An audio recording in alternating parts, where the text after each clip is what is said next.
Hi all watchers and viewers of the Film Gamer channels. Again, this is an interview in English, and I really welcoming Julien Pirou, the Dex developer of Hero 6 and 7 and Might and Magic 10 Legacy, and also a really great RPG fan. Hi there. Hello. Uh, and I'm really thankful that you can participate in this interview and you have free time for it. Thank you for Also, having me. and let's start. Begin first about your fandom, if you can say so. You are really was a fan and maybe still a fan of Heroes 5, yeah? And you made really great maps, maybe for multiplayer or story-wise or custom maps or what these maps were for.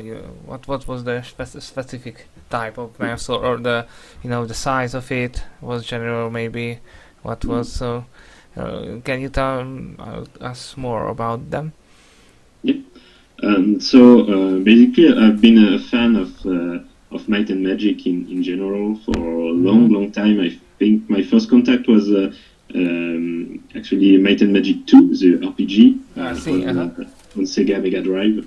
I think I was 8. I didn't go very far in the game because it was insanely hard. You left the inn and you were jumped by like 50 beggars and they would kill you in the streets. Yes. It's stuck in my mind. Like Might and Magic is this fantasy adventure, and later I actually found they made a compilation of Might and Magic 1 to 5 on a CD, and so I bought that and I played a lot the World of Zine duology, so Might and Magic 4, Might and Magic 5, and then Heroes. We with my dad basically we stumbled on Heroes because we discovered it in a magazine and we were like, oh, that sounds nice, having castles and armies in the Might and Magic very colorful world. And Heroes 1, Heroes 2, and on Heroes 2, there was a map editor. Yes. And that's basically when I started making maps for Heroes. And they were story maps because basically they were maps for my dad. My dad was my player. Oh, I And see. did those maps He and was your played them. tester almost like. And and later when I was in middle school, I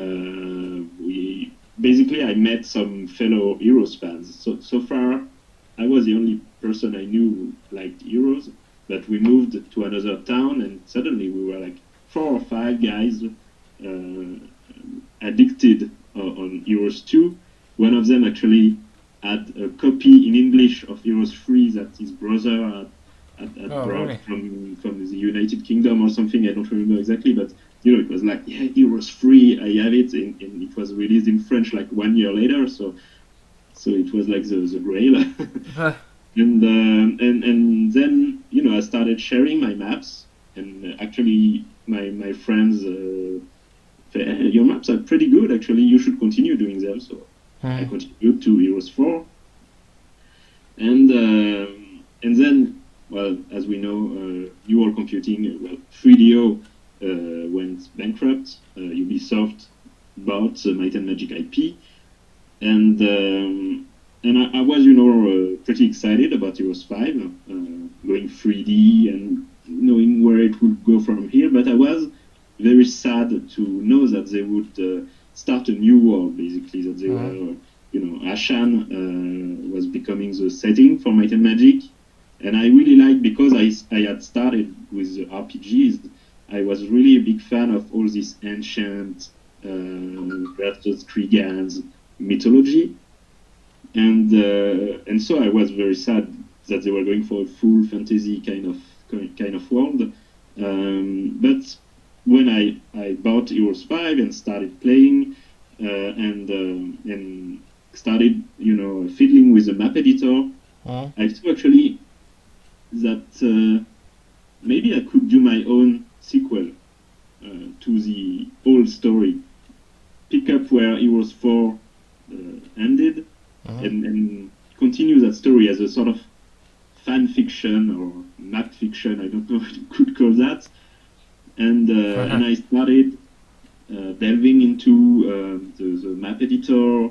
There was no campaign editor at the time, so basically I edited the XML files so that maps would carry over and so on. So it was sort of half a campaign, half a map, half a mod, because I was changing lots of stuff. And when Heroes 5 were at this real strength that everything was in XML files, so all you had to do basically was to take the time to see how it was done, and you could edit pretty much everything, change the textures, change the icons, change the music. Anything was possible. You just needed the patience to see how the XML files were pointing at each other. And so that was Legends of the Ancients, which was this campaign I started. Very ambitious, because I had, this story in 4 books, what I call them, each being 4 to 8 maps, and with all the characters coming back. It was really a fan fiction thing, and then you have Archibald Iron Fist coming, and then there's Sandro, and then they're really great.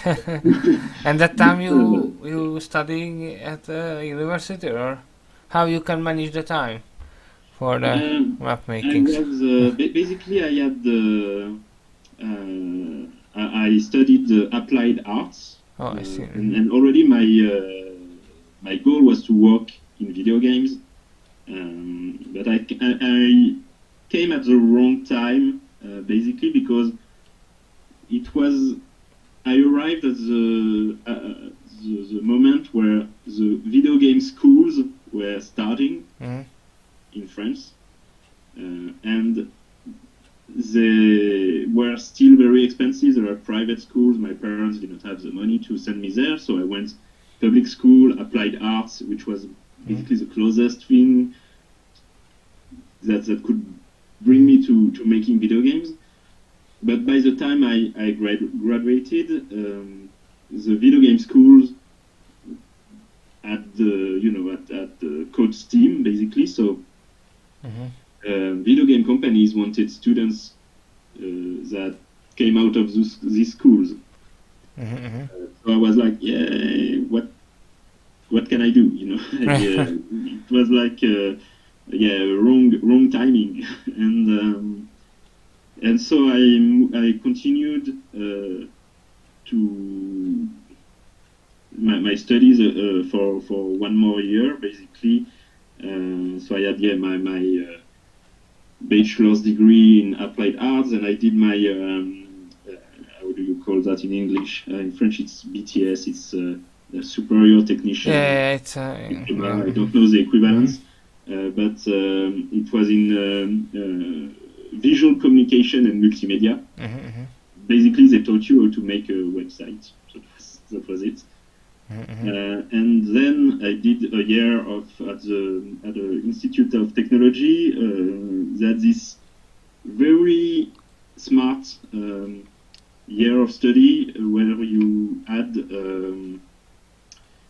basically they took students coming from art, coming from marketing, communication, and coming from programming, and putting them together in the same class and say, okay, now this year we will teach you guys to work together.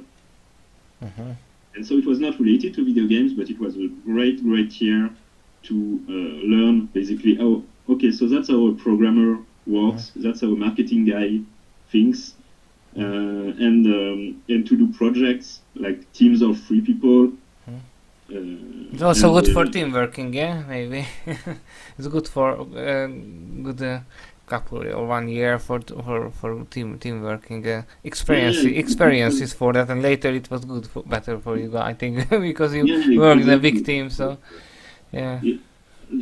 At the moment it had no relation to video games, but I learned a lot of things that later proved super useful to work on video games. But after that, I started working because I had to gain money, and my parents would not be able to support me forever, so I needed to get a job. And so I started working as a graphic designer for a DVD publisher, so nothing to do with video games. And so in the evenings I would go home and I would make mods and maps because it was still what I wanted to do. So it was on my free time, and so a lot of Legends of the Ancients was done like this. Oh, I see. That's great. And what is the best heroes maybe for you in these years? 1, 2, 3, 4, 5. It's a tough question because or the newer ones. I think the one that is really the closest to my heart is Heroes 2, because of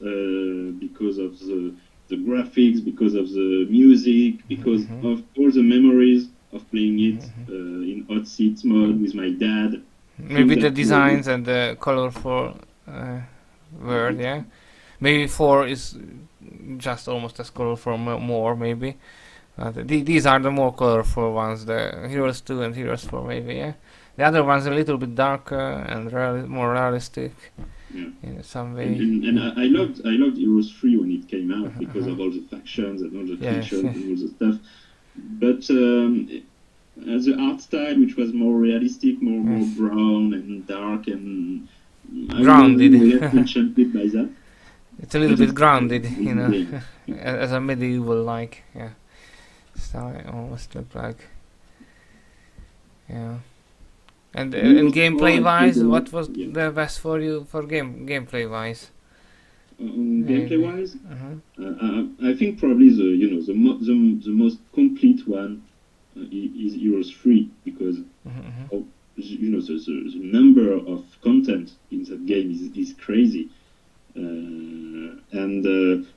but purely in terms of the mechanics, I think I enjoyed Heroes 5 more. I think Heroes 5 has not aged as well as Heroes 3 because the 3D gets old very fast.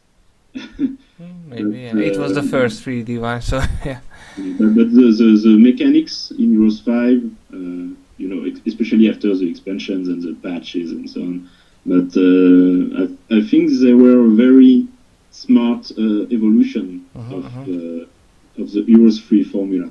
Yeah, many fans say about Heroes 5 that it is a 3D like Heroes 3 with some new things, so and the skill wheel system, and maybe the second biggest fandom it has, so after 3 of course, but many fans like Heroes 6 as well, as I heard that, and the developer team in an interview, I think the Black Hole team said about that on Steam Heroes 6 is the second biggest selling Heroes game after Heroes 3 HD, so up to date. So it's complicated to really calculate because Heroes 5 was released. I think it was on Steam at some point, but not initially. Yes, it started maybe, but not. Yeah. But Heroes 6 had really strong sales. It was. I mean, you can think whatever you want about the game itself. It certainly was controversial in a number of choices, but it sold very well, and a lot of that is because of the conflux, and maybe after Heroes 5, many fans liked Heroes 5 and waiting for the new chapter, maybe of course, and want to know the history behind Heroes 5 because it's a prequel, so maybe that was maybe the case too, but yeah. From what I understand, because of course I did not work on Heroes 5, I only did the Dark Messiah map I see. Later. For Heroes 5, yeah. And but what I was told is that when basically when Ubisoft bought Might and Magic, the Might and Magic IP from 3DO, they were approached by Nival. I'm not sure exactly how it's pronounced. Yes. And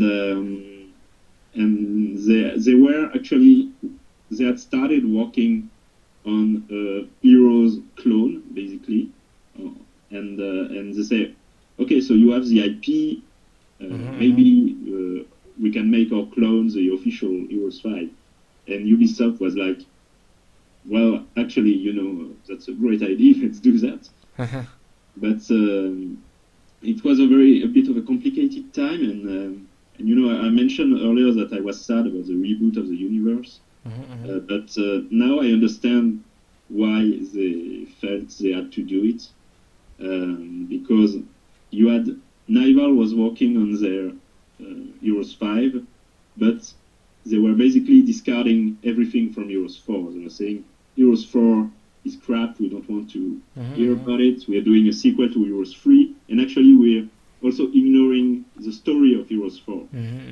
So they were working on Heroes 5, but like it was on Enroth, and Enroth was not destroyed, and it was Prince Nikolai, son of Roland and Catherine, and blah blah blah, and the Kriegans, and so it was half a sequel, half a remake of Heroes 3, and it was basically saying, the destruction of Enroth never happened. And on the other side, you had the Arcane Studio, so a French company, and they were also working on a game set in the Might and Magic brand. So at the time, it was actually Might and Magic 10. That's how they were calling it internally. And it was a sort of successor to Arx Fatalis, which was the game they had done previously. So that's the game that would evolve into Dark Messiah eventually. But they were calling it Might and Magic 10, and they were saying, and it's a sequel to Might and Magic 9, so it takes place on Axios, the same world as Heroes 4 and Might and Magic 9, and continuing that part of the story. And that's basically the point where people in Ubisoft, so Erwan Le Breton, Richard Dansky, Jeff Spock, the sort of IP team, they said, okay, we need to put everyone in the same world, and the only way we can do that is it's a world we control, basically. A new world, yeah. So okay, Ashan. New York, Ashan, every story is taking place in that world now. But you can still see a lot of the sort of DNA of the Heroes 3 story in Heroes 5. I mean, there's a prince called Nikolai and stuff like that. Yes. And Some callbacks and That was really something that was there from the start, basically, from Nival's original pitch. And they didn't want to get some original developer from New World Computing. Many fans thought about that why they did not choose some developer from the old original team of Heroes 1 and 2, 3, 4. So I don't really know. I know that because they started the Heroes 5, but of course they bankrupted, so they must stop and end it.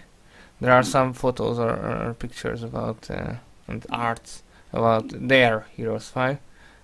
It was maybe because of that they asked about that. I know that at the time, John Van Caneghem, so the creator of Magic, he had started a company called, I think, Tryon Software to do MMORPGs, because his dream was to make an MMORPG. He sold New World Computing to 3DO because he wanted to do Might and Magic Online at the time, which never happened. So I probably was already doing Tryon Software or whatever the company's name was, and I think a lot of key people from New World Computing moved there with him.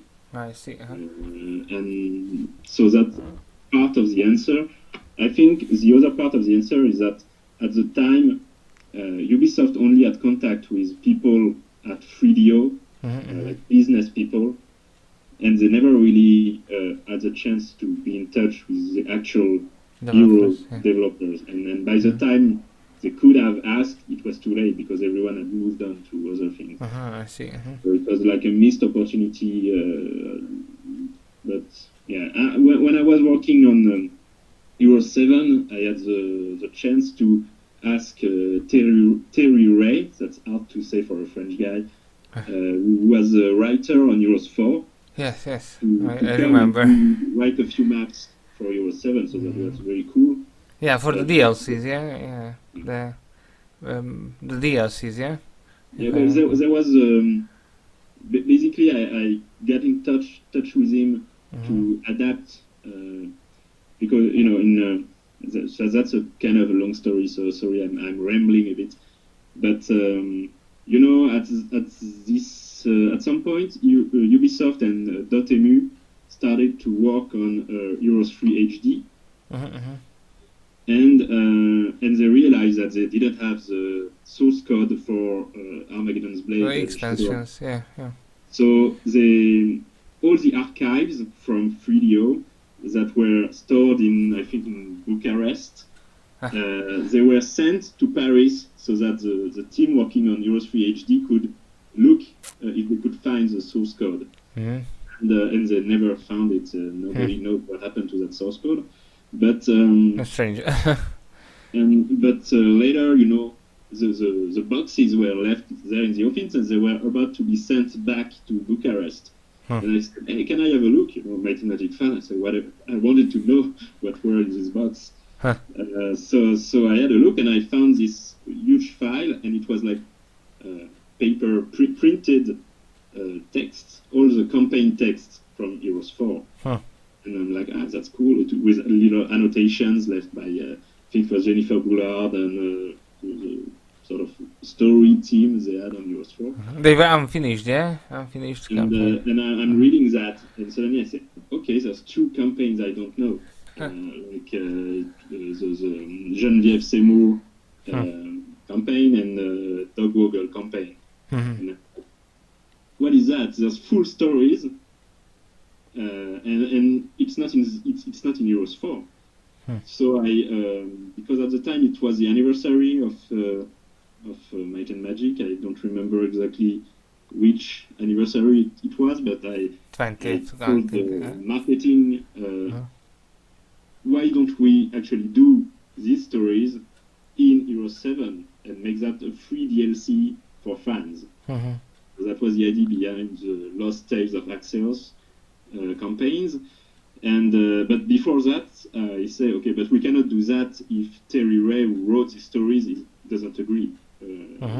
Technically, Ubisoft bought everything, but I mean, I would not have been comfortable doing that without him giving his blessing. Basically. So I tracked him down. I asked David Mullick, who was a producer on Euros 3, Euros 4, to if he had still contact with Terry Ray. He had sent me his email. We exchanged emails, blah blah. And Terry Ray agreed to let me adapt his stories in Euro 7. So that was very cool. I was in contact with him. I said, "Hey, do you want to actually work for us and write some new Euros maps?" And so he did, and in Euro 7, there's, I think, 2 maps that he wrote. There's a Yog map. I think it's not in the base game, it's in the Trial by Fire extension. So there's a Yog map, and there's another one, can't remember what it was. That's great. And actually, he was working on a third one, which would have been a Pirou map. Basically, it was replayed as Pirou from Euros 5, and that's the moment when he catches the demons that betrayed him and caused the war between elves and dark elves. And it was a bit of a investigation. But when we had Terry wrote a draft of the story and so on, but the team at Limbic said, it's cool, but we have no idea how to make that work as a heroes map. Oh, I see. Yeah. Investigations. It's a little bit more like crime games and those like RPG So than the more idea strategy. was that you had these neutral factions, and you had to gather clues to know which one was actually the demon in disguise, and if you attacked the wrong guy, then you would be at war with him, and so on. So to make it work, it would have required a lot of coding and functions that were not part of the map editor at that point. So we decided that it was a bit too ambitious. So, I see. And many fans wanted to see the the 9th or 10th faction. They would think about it. The free cities of what was it called? In Heroes 5 and Heroes 6, or maybe just free cities. They worship the Ilah. The free cities. The free cities. Basically. Yes.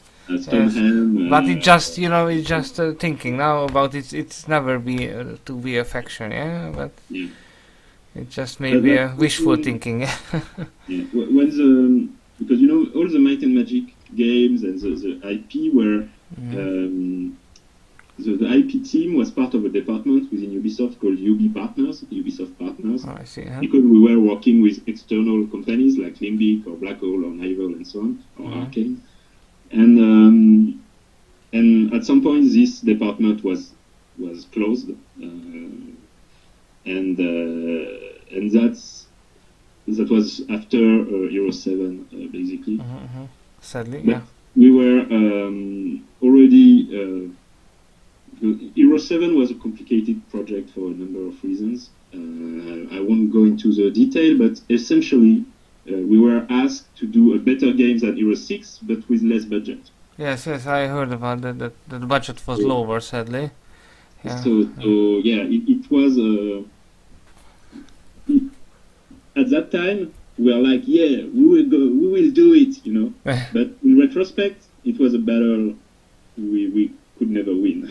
I see. So and you got the Unreal 3 engine, of course. Also, it was have some maybe better future for the engine. But after that, I also thought about it that maybe this engine was not so quite useful or fitted for this strategy, maybe because there are many bugs there. Sadly, I think it's from the engine, but maybe you know better. It was a good idea on paper. Oh, I see. Because basically we had a problem, which was every time we did a new Heroes game, it was done on a proprietary engine. So Rivals used their own engine that we could not use. Then Black Hole used their own engine that we had to license to do after that the expansion pack with Virtuos. And so we said, okay, so we basically can never reuse what we have in place. We have to redo everything from scratch every time we do a new game. And so that's a waste of money and everything. So and very time, because you need to do another new engine or use and learn a new engine. And after that, you must start. So for Euro 7 with Limbic, we say, okay, we'll use an engine that's not that doesn't belong to Limbic. That's an engine everyone in the industry uses, which is Unreal. So that way, we really love Limbic, and we would have loved continuing working on Heroes or Might and Magic games with them if our department had not closed, But we say in the event that and Darkness continue without Limbic, at least we are on an engine that we can reuse and build upon it. So that was the idea. It's an independent engine, if you can say so. It's an independent engine. Everybody can use it, Yeah. But in the long run, it proved to be more headaches than more complex, more hard to. We really needed like 6 more months or to really, So we cannot, go back in time and remake history, but But after it was Heroes 7, we were already Mhm. talking about, okay, so what will we do in Heroes 8?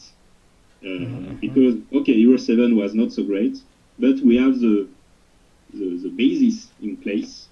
And now we can actually say, sure, Heroes 7 was a bit of a misfire, but on Heroes 8 we can use the basis we have and we don't have to rebuild everything, and we can actually focus on making a better game. And one thing with the same engine, or either on Unreal or move to Unreal 4 maybe, but oh, I see. that's Yes, a big leap. Unreal 4 is better, they say, with the editor, but I don't know. And we were discussing Heroes 8, and one thing I wanted to do, I mean, it doesn't mean that would have happened because we discussed a lot of things, obviously, is that, say, removing in the post-Dark Messiah timeline, so no more flashbacks to past events. No more prequels. Where do we go from here? And one of the factions I was proposing was to have a sort of new Forge faction, or a different take on the idea of the sort of tech faction, and it would have been the Free Cities as a sort of because Ilas is the dragon god of air, but also the dragon god of innovation, invention. And so it could be like the sort of steampunk town, basically. I think it will be a really great fan favorite, maybe. I think. But yeah, so yeah. It would have been, I think, very very cool, and I think without making it too much technological, but being a bit of like Arcanum. I don't know if you know that RPG. Yes. Great RPG. Being a bit in this spirit that it's still very much fantasy, but you have like dwarves with steam guns and stuff like that. I mean, it was a bit. It's not like we had any concept arts for it, but that was the idea, the general idea. Because we said, okay, if we are after Dark Messiah, at the end of Dark Messiah, clearly a lot of things change in Ashan. Yes. And so it was to say, and we are introducing some factions you never saw before. So it's a refreshment. It would be a refreshment. It's a good idea. Yeah, it was like the returning factions would be very different. It's a little bit like Heroes 4 that they must to go on a portal and to a new world, and every faction a little bit not the same. It's a little bit different now.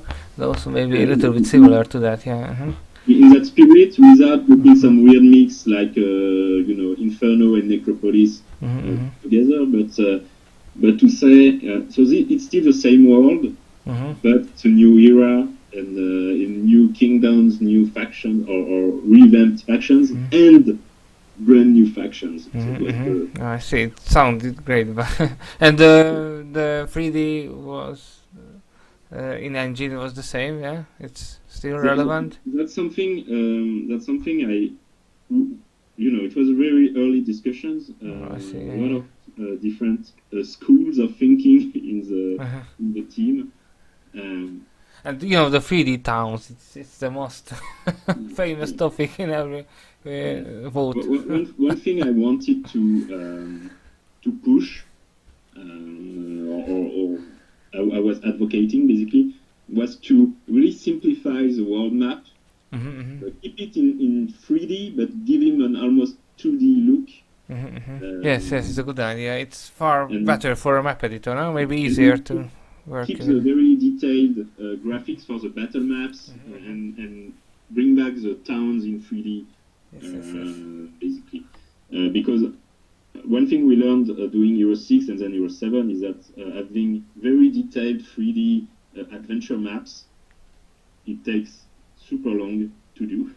The time, and it's super expensive, basically. Yes.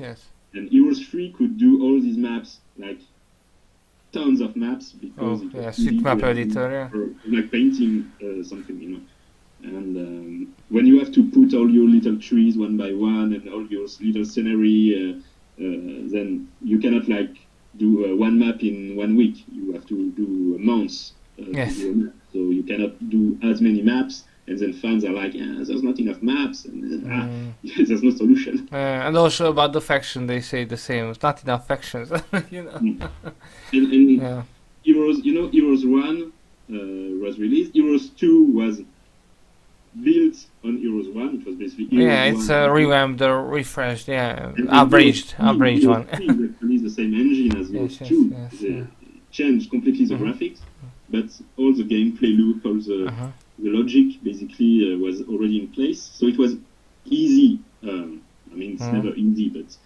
easier maybe for them to just do more content because they were iterating on something that was already in place. Attila said that it's an evolution. The Master Voloja, he was the leader of Hungarian Heroes fan community, and he said that Heroes 1 and 2 and 3, it's an evolution. They united in some way in mechanics or something like that, but of course a little bit changed there here and there, but it's almost the same with upraging elements and in the graphics also maybe. And then starting with Heroes 4, basically each game is a sort of reboot because every game cannot build on the previous one, and so every game has to reinvent itself and basically we cannot really improve because we are too busy recreating everything from scratch, and we really suffered from that, I think. Maybe with there is the Snowdrop engine they make the Settlers with it.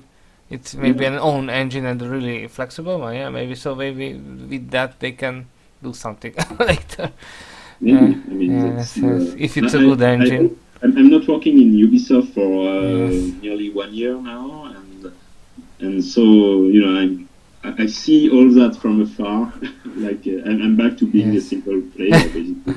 I hope, as a fan of Might and Magic, that Ubisoft will surprise us and announce Heroes 8 or something. Yes, the 25th anniversary. That would be great. I have no info, but I would be delighted to have a great surprise. Maybe Paul now make the music, but we don't know yet. No. Yes. And you closely worked with the main guys, Irvan, Paul, etc. You worked with the leaders, yeah, and also with the developer team. I remember. Or it's separated, it's separated. One gets a lot of bad reputation from some fans. Oh yeah, really, I heard sadly. I've decided that he was the cause of everything. Yeah. In fact, Erwan was, a creative director, very, very involved. He's a really cool guy and really a big fan. If I saw it that way, that he managed to do in a spirit way, fashion. So the spirit of Heroes seemed within him. So. But on Heroes 6, he was really involved in the development. But on Heroes 7, for instance, he was the creative director for the brand. The whole, and he was not really involved in the design choices. I mean, you can say that Heroes 6, some of the choices were Erwan's fault, maybe, if you didn't like them. But many people like it more, so now than on Heroes 7, the mistakes were completely ours. Us, the people who actually worked on that game. I completely, accept my responsibility in some of the choices that were made on Euro 7, but in fact Erwan had nothing to do with them. Yes. I mean, he approved the stories, so if there's things in the stories you don't like, they were approved by Erwan, but in the actual game design... I see. He said in an interview, not last summer, before, it's 2018 summer, that game design decisions was not as good and unique as was in Heroes 6. He thinks in that way, and that Heroes 7, of course, it was a best of Heroes series part, as you said. From every heroes, it was a little section in it. So I think yeah. But I liked many parts of it, and also liked the campaign. Also liked the campaigns of the 6. So I think you, in the story writing and the level designing, you did a really great job. But just some tiny parts. The editor. Maybe the graphics was sometimes really foggy and gray. Many fans said we that. really So struggled it with was. sort of depth of view in Unreal. Oh, I see. It was Because much of that. better in the expansion pack. But in Yes, the yes. base game, there are some maps where it's really like I don't know. It's slightly out of focus. But it's because of the engine, yeah, Unreal Engine 3. But yeah, what I once said in that interview, I mean, it's I really see his point because as I said on Euro 7, we needed to work with a less budget. Yes, than and so at some point you know how we say L is paved with good intentions, but we said we cannot reinvent everything. So why don't we choose the best features of past Euros for Euro 7? And so it was really like we had the best of intentions, and it didn't turn out so well in the end. The skill was really good again, I think. So it's a revamped Heroes 5 skill. The marketing really pushed together this message like it's the best of Heroes, which was not really how internally we were saying it, but it's sort of became the message. And the problem is that, for instance, if you say it's the best of Heroes and the feature does not work exactly as in the past Heroes, and fans will be like, but it's not the best of Heroes because you're doing something different. That's what happened with the skill wheel, for instance. But I quite liked it, and also because it's far complex and many type of useful possibilities and skills. So the idea I think was behind it was good, but strange because it's almost from Heroes 5. There was a skill wheel behind the curtains, but you couldn't see it. But here you can see it. Maybe I don't know why many fans not quite liked it. But strangely in here in Hungary, the reviews mainly thought about Heroes 7 that it is far too similar to Heroes 3 and 5. So here it was the bad thing that it was too similar. Otherwise it was too different. So how we can choose? on a series like Heroes, it's super complicated because you have let's call them classic fans who have been playing in some cases nothing but Heroes for a long time, and they hate it every time you change something.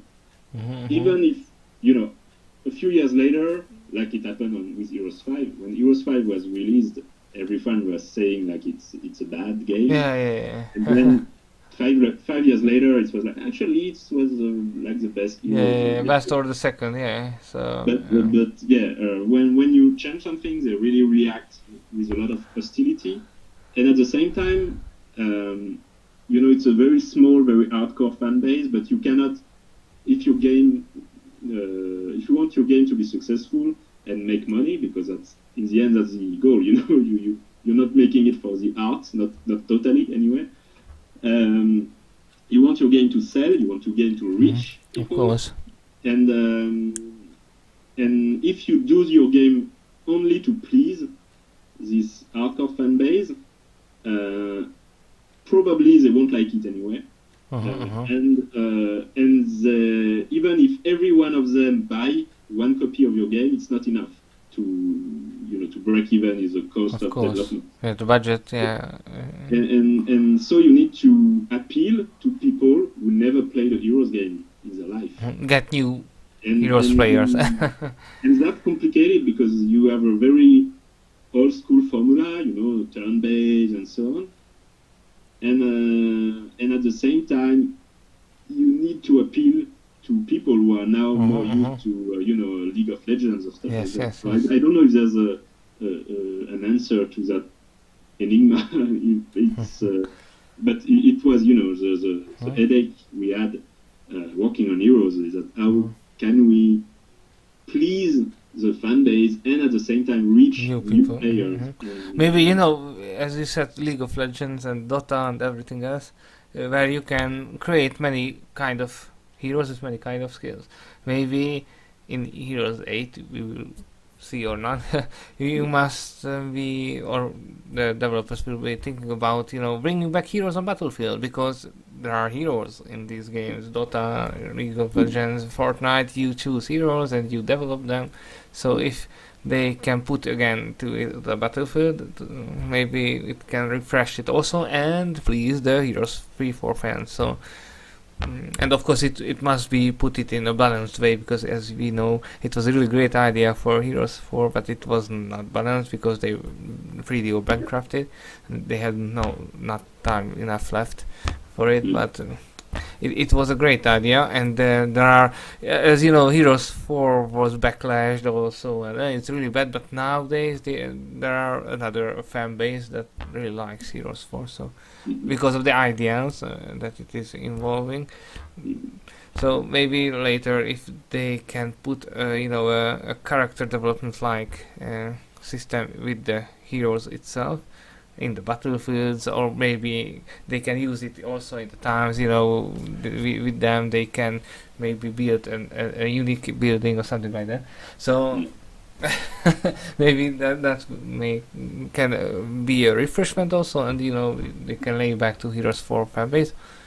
That's just an idea from me, but well, I know that there have been a few times when after Ubisoft Partners was closed, I moved to the editorial department, and there have been a few times when I talked with people in various Ubisoft studios about, would you want to do a Might and Magic game, basically a Heroes game, and usually what they say is that there's too much baggage, There's the series has too much of a past, and they don't want to be shackled to that. So they say, yeah, I'd love to do a fantasy game like Might and Magic, but I don't want to call it Might and Magic. Maybe they can rebrand it or reboot it, so so it's because Might and Magic, that means you have to please this old fan base, and you are always compared to Heroes 3.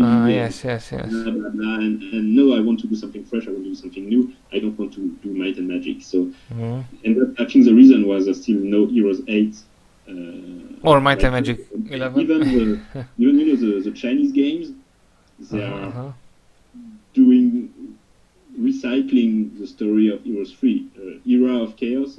Yes, in mobile games, and they said it's a great success, and also the Elemental something Guardians or something like that.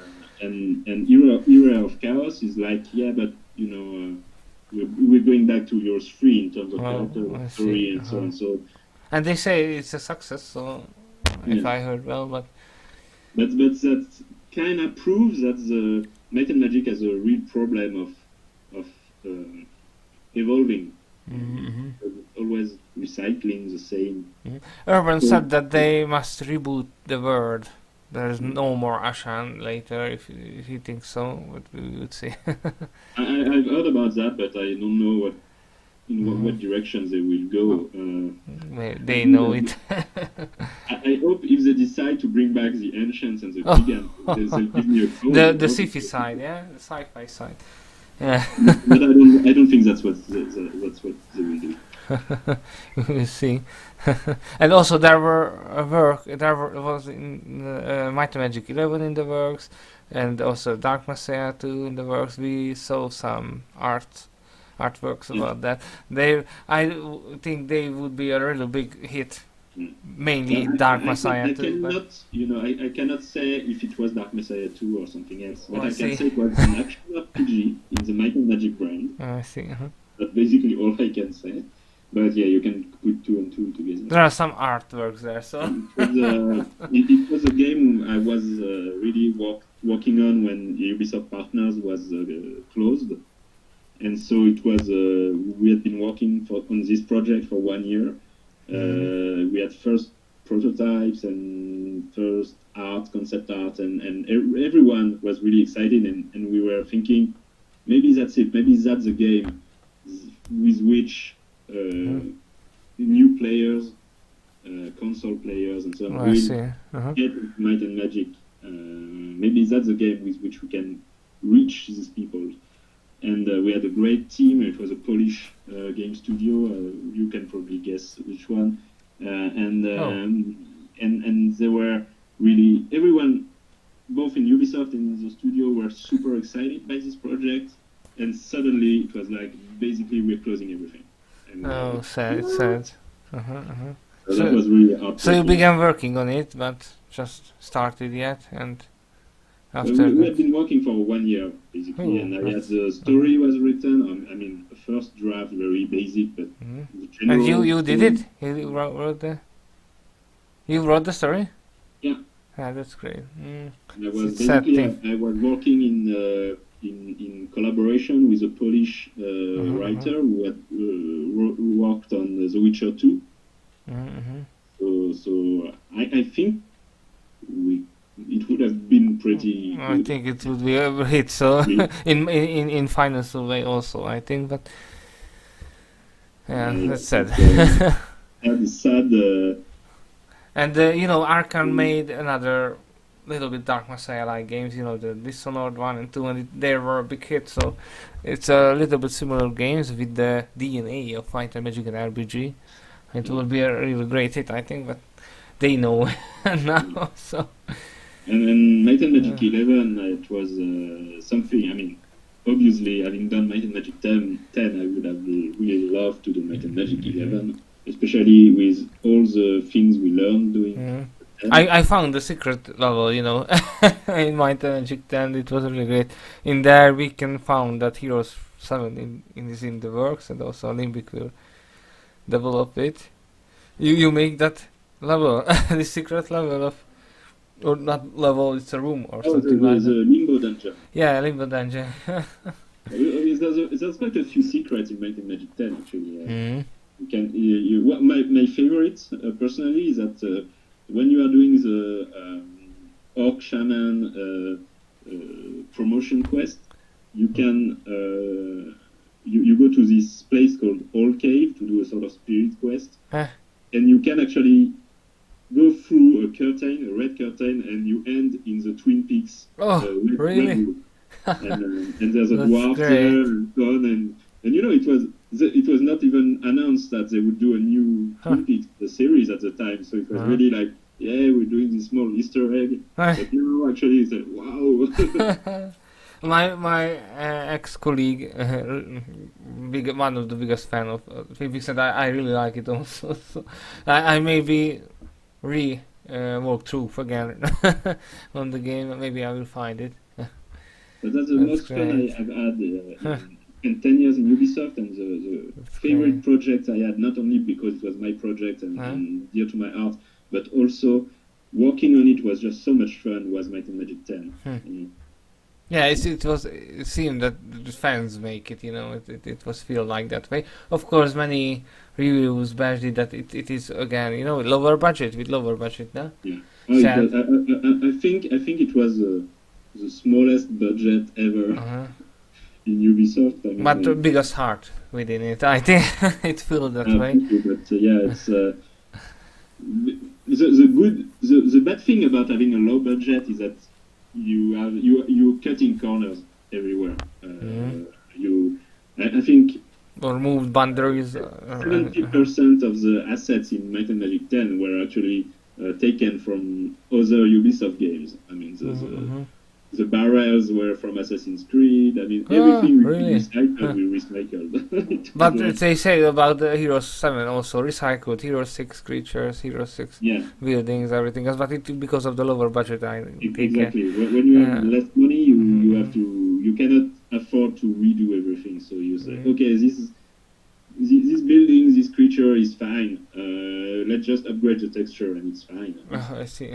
But And, always the same way was with Dragon Age 2. You know, the fans didn't quite like it because there are many same corridors and caves and everything else. But in just 1.5 years, how they can do a whole new things, I think so. in video games, you look like I'm a big fan of Castlevania. Yes. And if you take, Symphony of the Night and all the 2D Castlevanias, you realize that they reuse the sprites of enemies, they reuse tons of stuff between games, and it's okay. I mean, it's the same world. Of course, yeah. It's a unification, yeah. But yeah,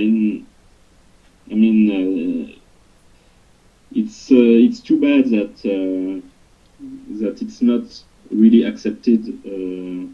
But I think it's far more better than Might and Magic 8 or 9. So I think. And the goal was to say if we do Might and Magic 11, we reuse assets from Heroes 7.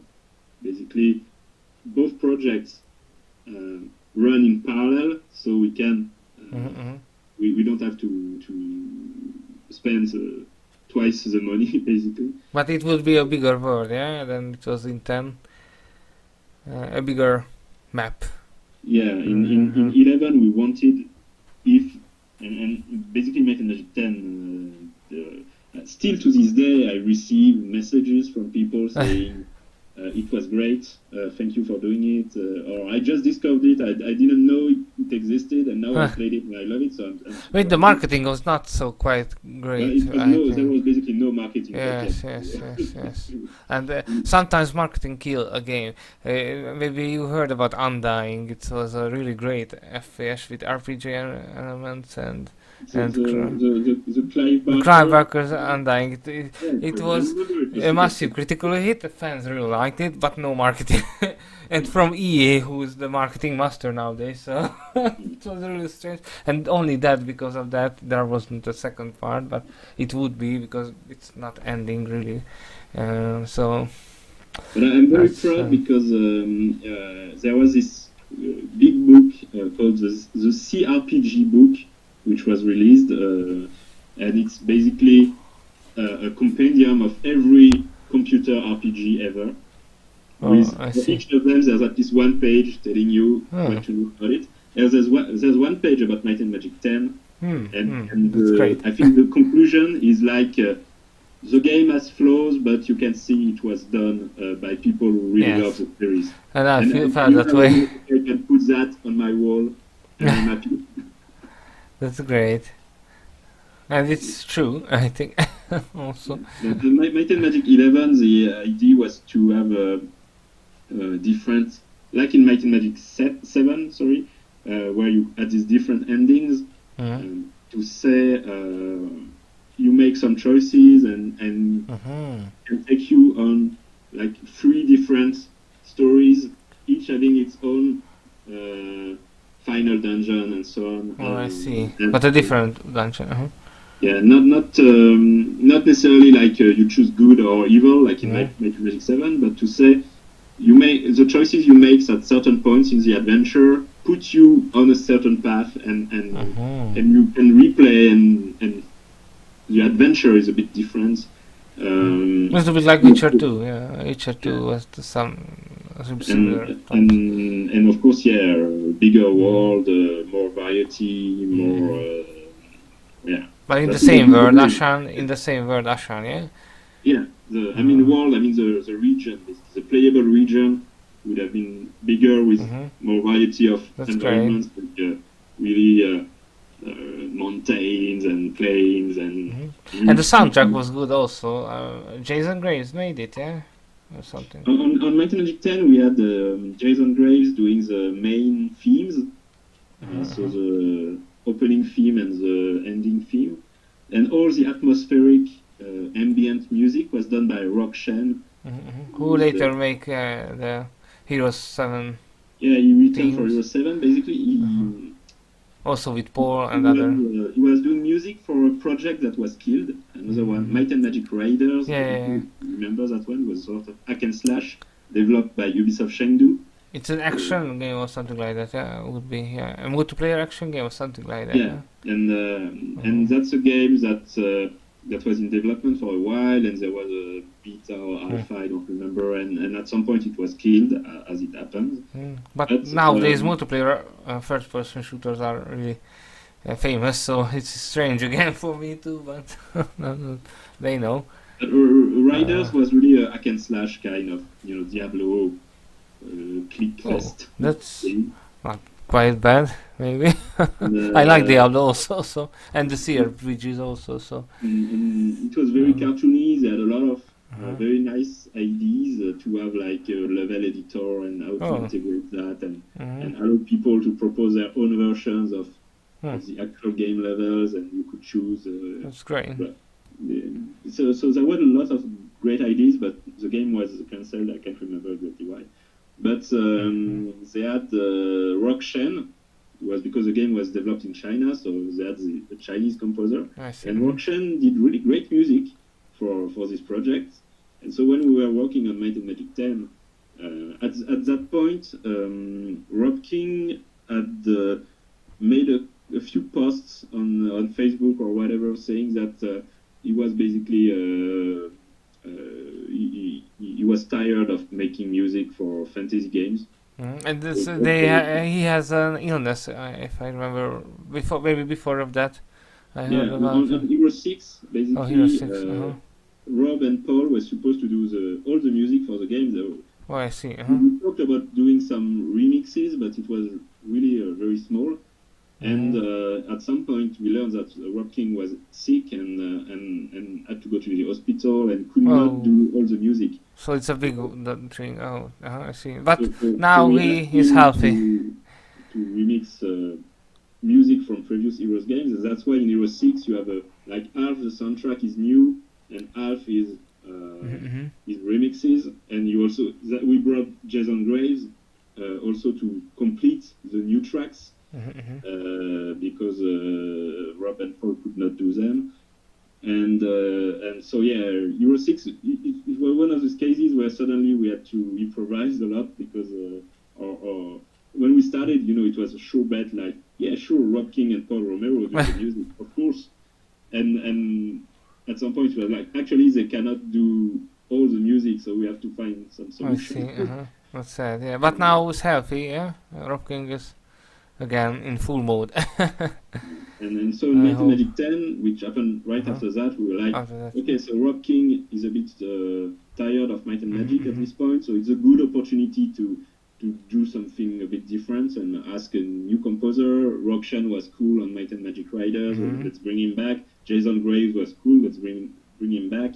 And also having Rockshan on the soundtrack allowed us to also use the tracks he had composed for Might and Magic Riders, but they were not used because the game had been cancelled, but they were in the same style, so we were able to put a few of them in Might and Magic 10. Quite a few characters in Might and Magic 10 are also characters that should have appeared in Riders, especially hirelings. There are a couple of hirelings in Might and Magic 10 that were actually important NPCs in Riders, and we had the graphic artist on Might and Magic Riders. After the game was cancelled, they basically offered to help doing portraits and so on for Might and Magic 10. So it was also a way to say thank you. And the characters you created, they will have a life in Might and Magic 10 even if your game was cancelled.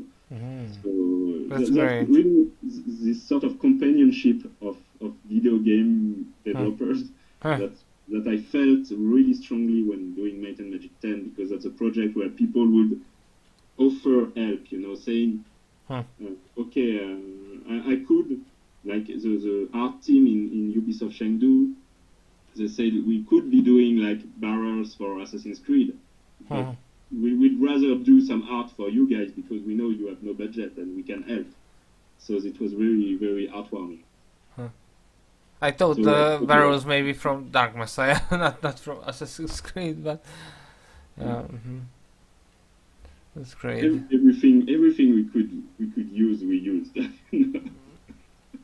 Blizzard sometimes, borrow many things from other games or, well-known fantasy universes. So but they have a bigger budget, of course. So But in movies, you have a lot of props that actually you can see in several movies. Like I think in yes. Alien, there are some technological items that actually you can see in Empire Strikes Back as well, in the same props that they reused. So I mean, why video games would not be allowed to do that? Of as course, well? yeah.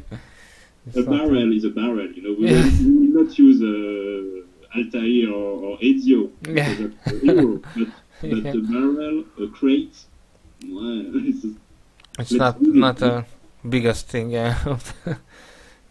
Debate, and of course, broke back time in in Heroes 6. How you managed to be main level designer or something like that? Yeah, you were the lead level designer. Yeah.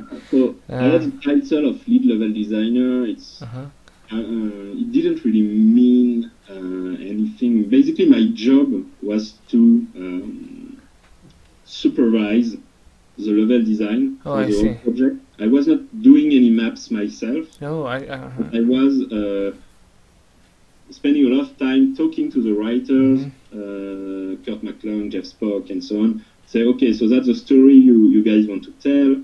So you're a map manager, maybe? No, becomes this kind of map. Yes. I would do like a general pitch on paper on what the maps could be like. I would send that to Black Hole, the level designer in Black Hole, and they would say, okay, we can do it, or maybe change that. They would have feedback and say, hey, can we have this type of objective? So I would bring that to the writers, say, okay, they want this kind of objective, can we work that into the story? Maybe this character could do this or that.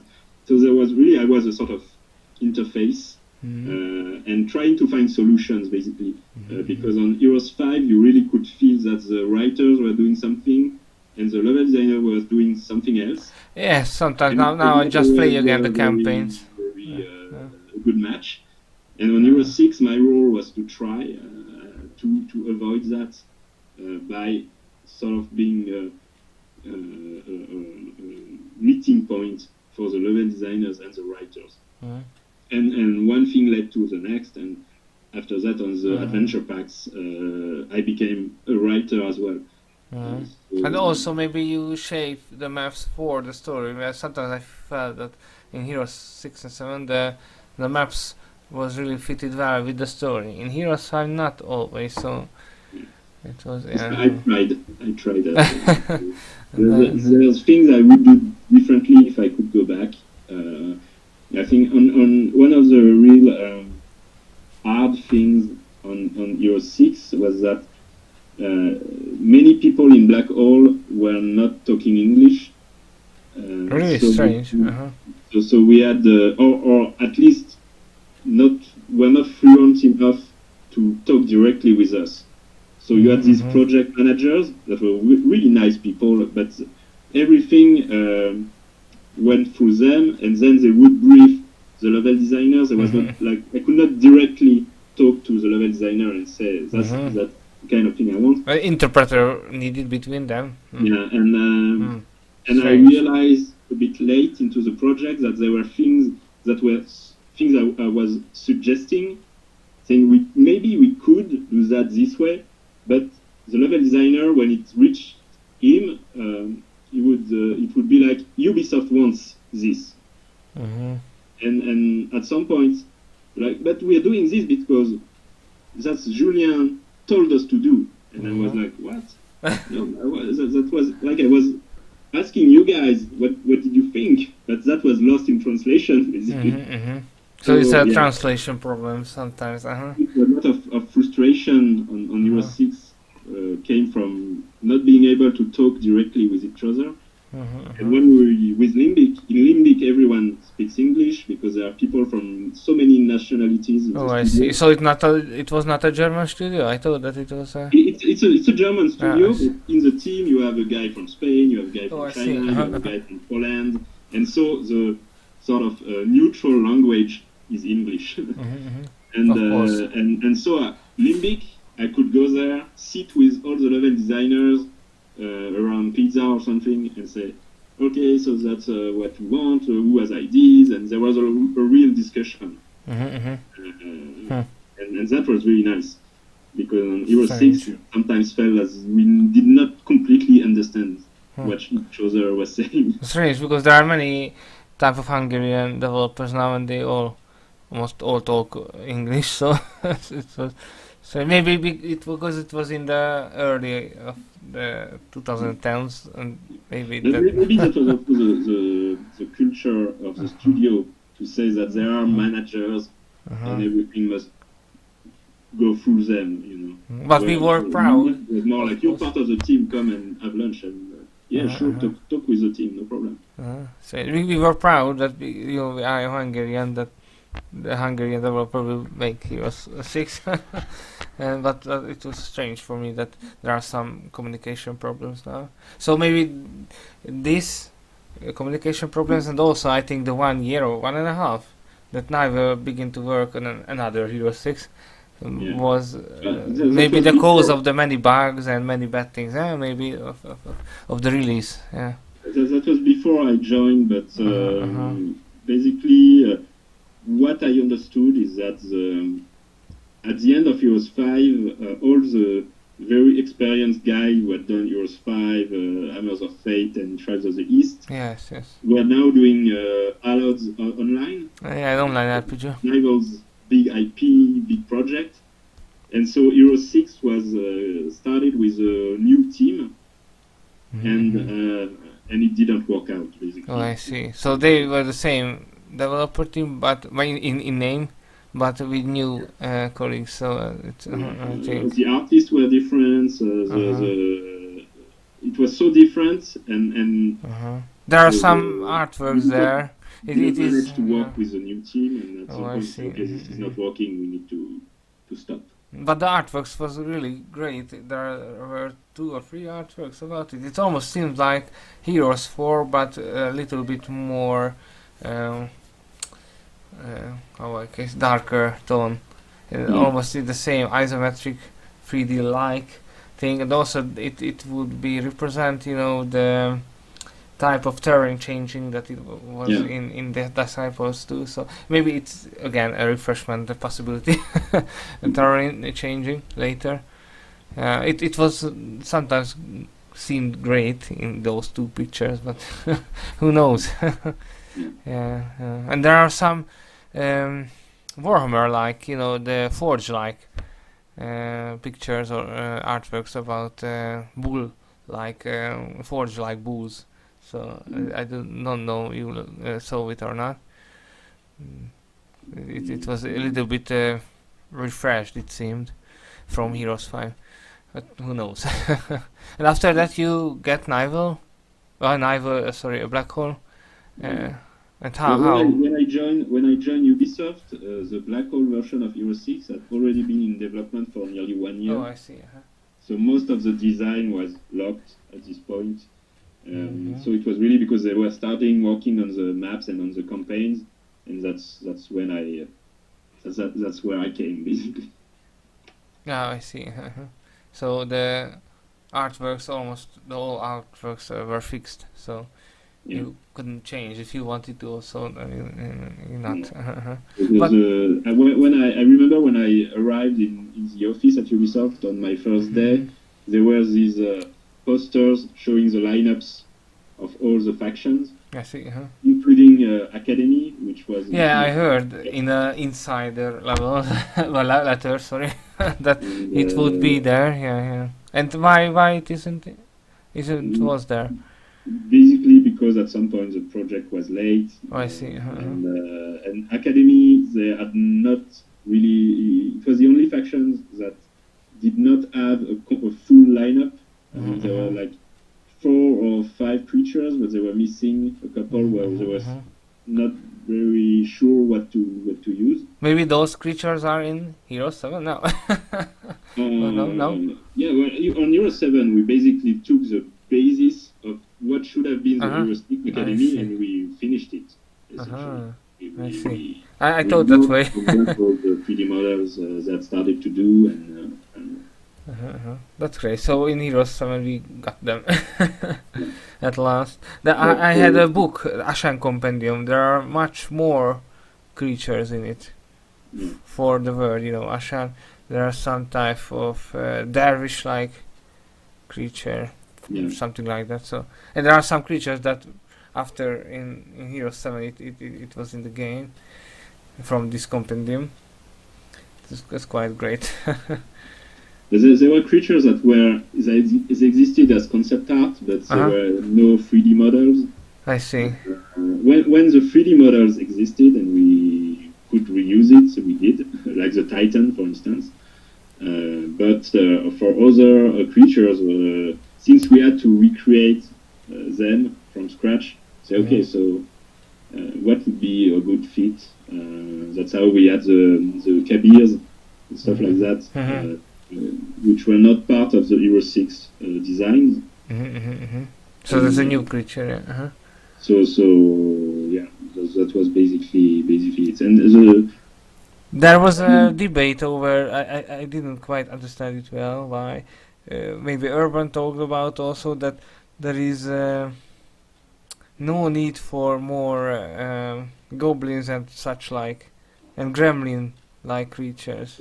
I didn't see why, but it's not. Erwan on Ashan, and I think that's one of the reasons why Erwan's vision for the world of Might and Magic sometimes did not really match with it was not fan base. bad. I think the new creatures are quite great. Also, just I didn't understand. Basically, he wanted all creatures to have an explanation why they exist in the world. So gremlins, as they were in Heroes 5, for instance, which was basically take the gremlins from the Joe Dante movie and add a full quote and say, okay, I don't see why Academy would have these creatures. That doesn't make sense to me. So we really brainstormed that, and I think I was the one who proposed back in the Hero 6 DLC if to have this sort of fire spirits that the wizards would use as helpers, basically. And that became the idea that, okay, that could work actually, because they're not like gremlins that break technology. Yes. They are sort of clumsy helpers.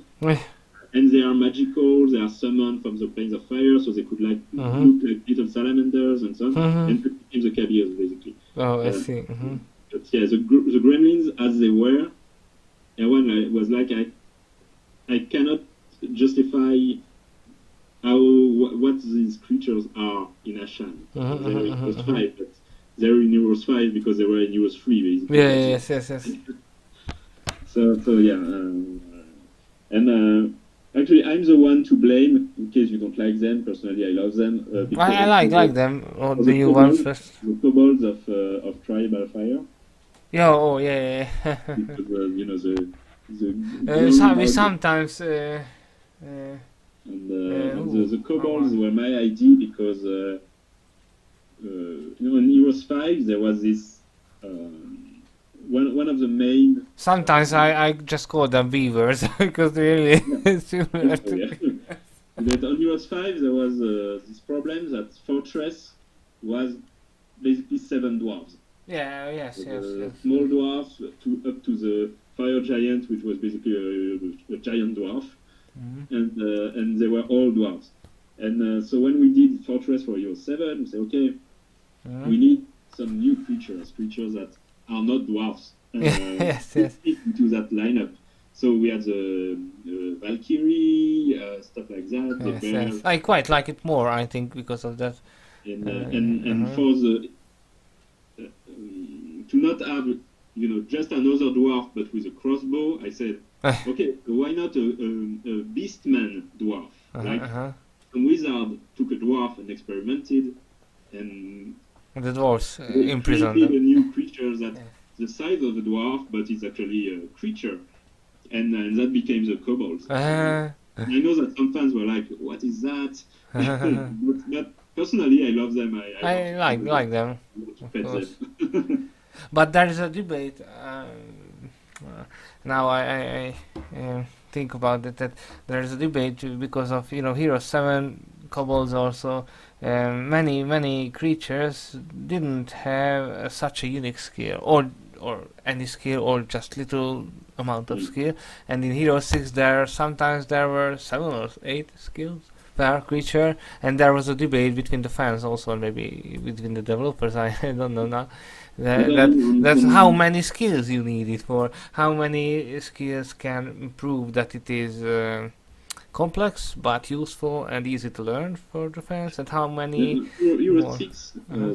the number of skills and stuff was part of the reason why the development was so complex. Oh, I see. Uh-huh. And why we had to cut Academy was because Uh-huh, uh-huh. it was so many unique abilities to code. Uh-huh. But it was a really great idea in Was Heroes 4 as huge. well, and Heroes 6, And that in every Hero creature 7, the game designer said, okay, let's not have as many skills. Let's be rational about like if you have like a skill that give you an increase in strength or in attack, and it's called like a bullseye. I don't know. Uh-huh. And then you have another skill that does the exact same thing, but this time it's like infernal strength. No, it's one skill called creature strength, and they both have it.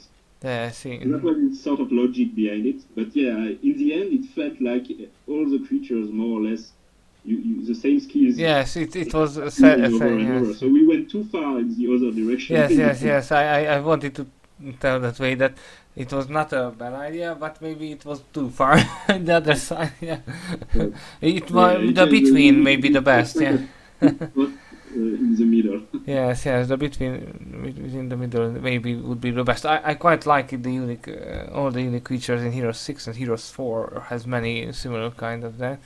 So it's not a bad thing, but maybe you just need lesser skills and that way, but not so far less, because in Hero 7 there were many creatures who haven't got any or just undead, and it's not enough.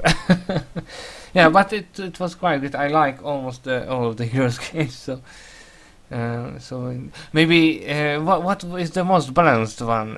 What do you think? Because there are many debates that Heroes 5 is sometimes unbalanced in the many complex possibilities of mixing skills, and also Heroes 3 is unbalanced because of the building orders is not the same. You can build I think Behemoth in 3 or 4 days, so it's something like that. In the other castle you can't. So To be honest, I never played a Heroes game where I felt like, wow, this is really balanced. yes, maybe.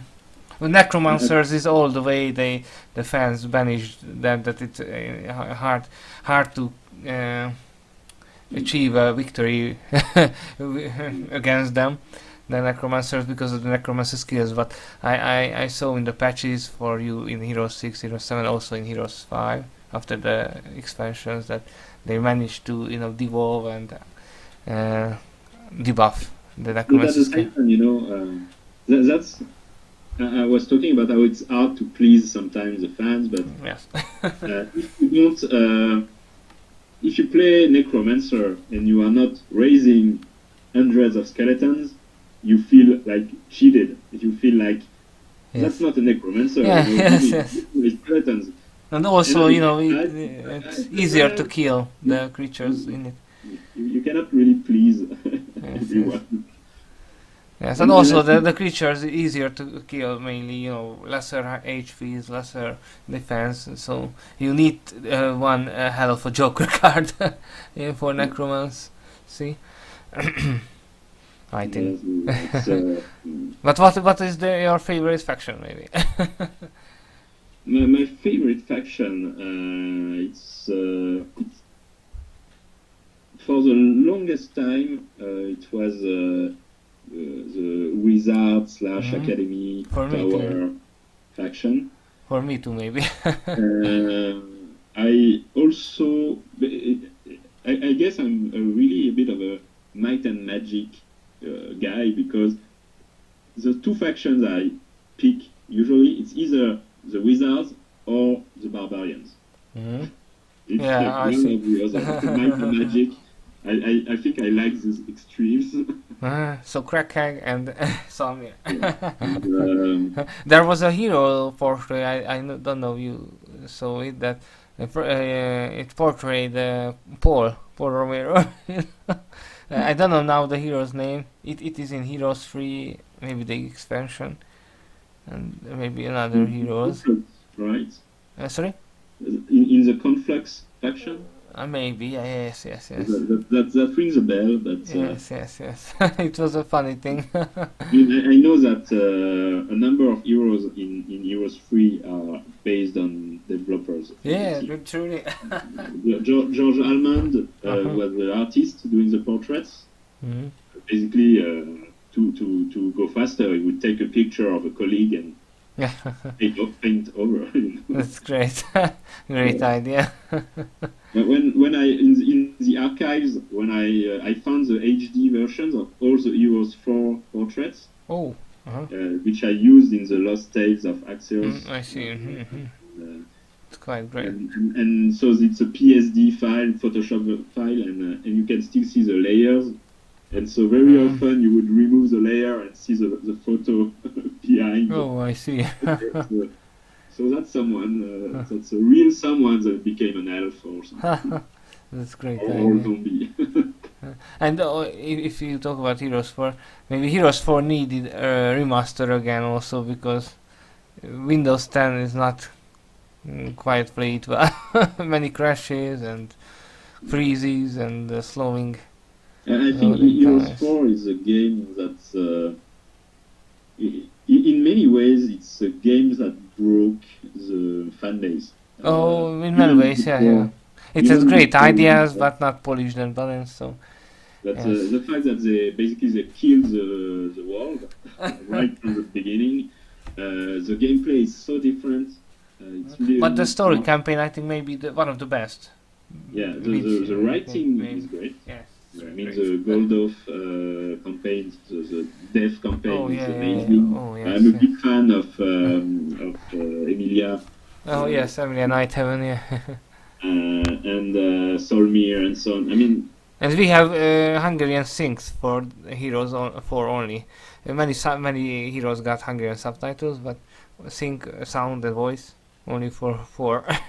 So it was a little bit different in our country that way. There was the soundtrack was great. Yeah, the soundtrack may be the best. Yeah, maybe the best, but there are many great tracks from Heroes. I love Rob King and Paul Romero, but on Heroes 4 they actually did not really compose anything.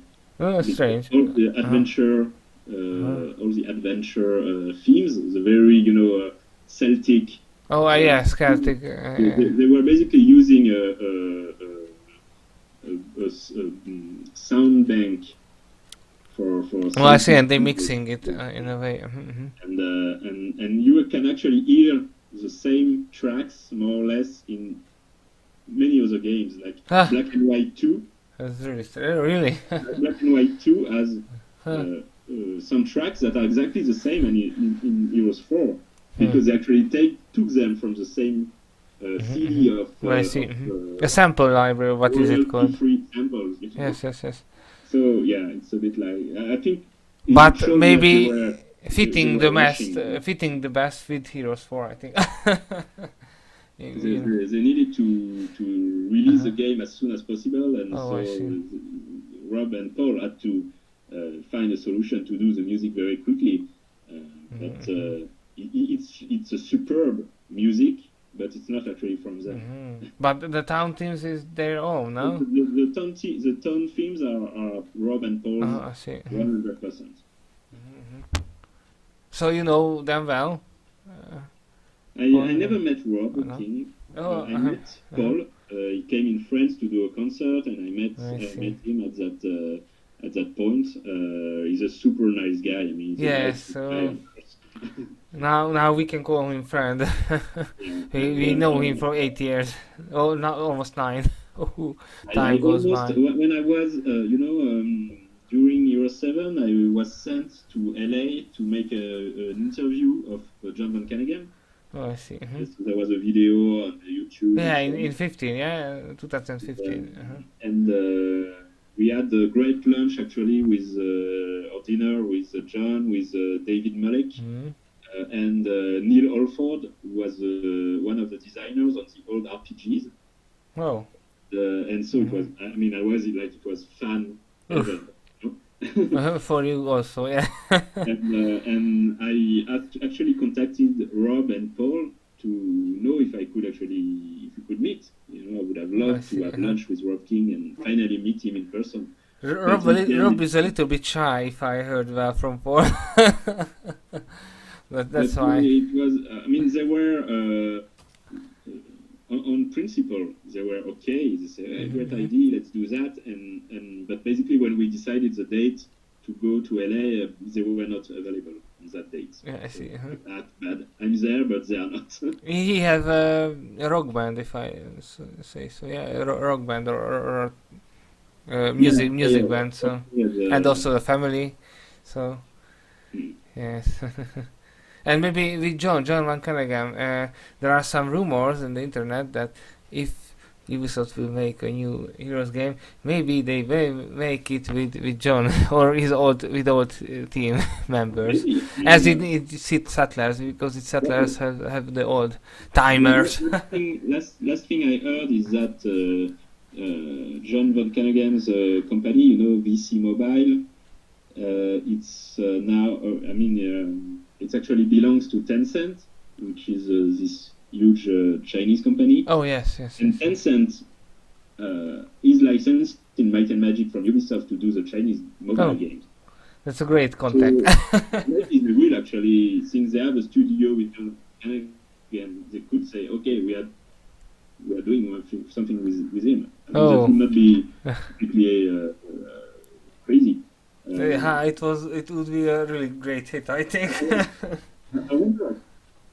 wonder what John Van Caneghem is doing currently, because Creature Quest was released a while ago. Yes, for mobiles. Yeah, But I suppose he's working on something new, and so I'm curious to know what it is. We will see. This year there will be a 25th anniversary at August, almost at Gamescom. So let's hope. I hope that there will be something. And concerts. I want concerts. There are many type of Heroes concerts in Poland, in Russia. Paul and Brock will go and travel their third time at May for a 3 or 4 week long concert series. So Russian people really like him. we want to have a little concert in Budapest or in Pécs here, because Pécs there is a 1,000 seated, really big and new, almost just 10 years old concert hall. So it's really great. But we will see. And also maybe the orchestras, in Wrocław and Warsaw. Maybe I hope they will do a European tour. But we will see. Yeah, and maybe the guy behind the Game Music Festival in Wrocław, or the Mateusz's, the Mateusz Alberski from the Heroes Orchestra, and also Mateusz from the Game Music Festival. They are the organizers. Yeah, I think we exchanged some emails. Back when I think the same guy who released piano sonatas. Oh yes. Heroes. They are really great. You have it, I think, eh? Yeah, I have it, and I actually back then he wanted to do some sort of partnership with Ubisoft to be able to put like an official Might and Magic product. Oh, I see. And unfortunately, I don't know what happened. I did my best to so that the music. But many fans of music there, so it was a failing. But after that, it was out of my hands, and apparently it went nowhere. So it's again another missed opportunity. I think yes. But they could release a vinyl, and it's great. I mean, later maybe with the 25 anniversary. Who knows? It would have been even better if we could have said this is an official release. Yes. Right now they just put like Heroes Sonatas. But it's really great. I heard it on YouTube. Sadly, here we can't buy it, if I know well. So, well, and also Magda Urbanska worked with Paul on it, and also on Trial by Fire soundtrack. She is a really great violinist. I a little bit know her. I worked in Krakow for 3 months, and before of that we talked many times on Facebook. So and Paul had many new friends, musical friends now who worked on maybe you know some of them worked on Heroes 7 soundtrack also. The Ahab team, the Stamatus Infernus. Sadly, Inferno couldn't get back to the game. But you said to me once on a Facebook post that there would be a second expansion for Hero 7 with Inferno, yeah? Yeah, so that was the when we started working on what became Trial by Fire. I was basically at this point I was in charge of I didn't have the title of creative director, but on the expansion I was the IED guy basically. I see. And I was so we knew the first expansion would have the dwarfs, like the fortress, because we hadn't seen them since Heroes 5, and it was everyone was very excited to try to do something new with fortress. Maybe they were meant to be in Heroes 6 as well, no? Second new faction. Yeah, it was a vote. I don't know if you remember. There was a vote from the community, and I know, but not. I mean that in Hero 6, there would be in it also, or no? No, Hero 6. I don't think we really talked about bringing back Fortress. Oh, I see. We wanted to have Academy in the base game, but and maybe else later. And then we added the dungeon in the expansion. But so we had this first expansion for Hero 7 with the dwarfs, and that was very clear. But I was like, okay, at the time we were really full of optimism, and we said, okay, what if we do another expansion, and and bring another faction? Which one should it be? I see. And so I started to say, okay, so rather than improvise, I will have a plan, like a master plan, say, okay, let's, in base case scenario, we can do 3 expansions and bring all the factions. That's great. So Naga would be there. But in case we can only do 2 expansions, and in the end, even that was too optimistic. But what would be a logical story for the second expansion? And so I came up with this idea that Hero 7 as a whole, if Hero 7 plus 3 expansions, would tell the story of the rise and fall of the Griffin dynasty. And so Hero 7 is a rise of the Griffin. So Ivan becomes emperor at the end. The first expansion, it's what I call the triumph of the Griffin. Okay, so Ivan is emperor, and now he manages to have this alliance with the dwarves. And his rule, basically. And so I said, okay, so what next? And the logical step was to have the corruption of the Griffin.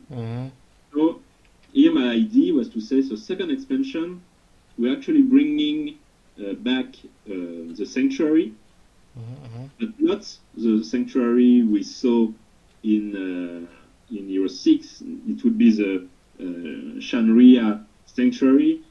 But a little bit different this time, yeah? Yeah, A little bit corrupted or something. a bit Tibetan-like Nagas, basically. They appeared in Duel of Champions, Oh, I see. and I wanted to have them in Might and Magic 11. Sorry, so that was a bit of my. So I thought, okay, let's bring them in the second expansion, and it would deal with the Naga, the Blind Brothers, because they live near the big Blind Brother monastery, and Sandro.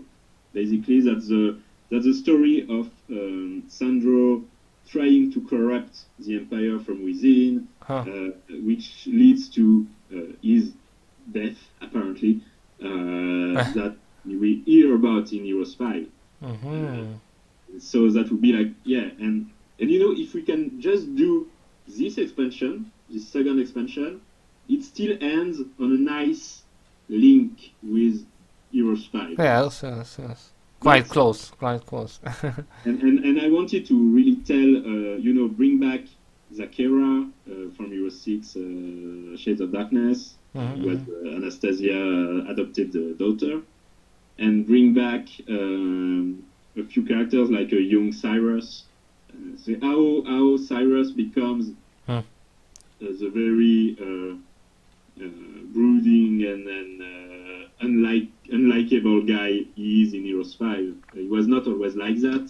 So it would have two campaigns, Naga and the idea was to have, since there was a very strong feeling against the spider necropolis, put it that way, that we see in Heroes 7. So, and we add a sort of the Nethermancer. So it's a alternate necropolis town that maybe it's only in the campaign, not really in multiplayer, but and it's a more a specialized necromancer.